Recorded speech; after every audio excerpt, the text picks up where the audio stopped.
Recentemente, empleado do Parque Nacional Aricog a confrontar com o piscamento ilegal de cangreu. Treinador atento toma nota de alguma pessoa que estava da pesca na área conservada para o Parque Aricog.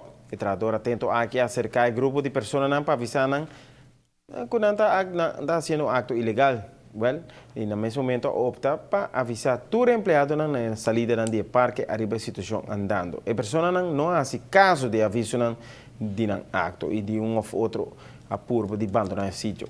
Carga com barriga grande com cangreu não.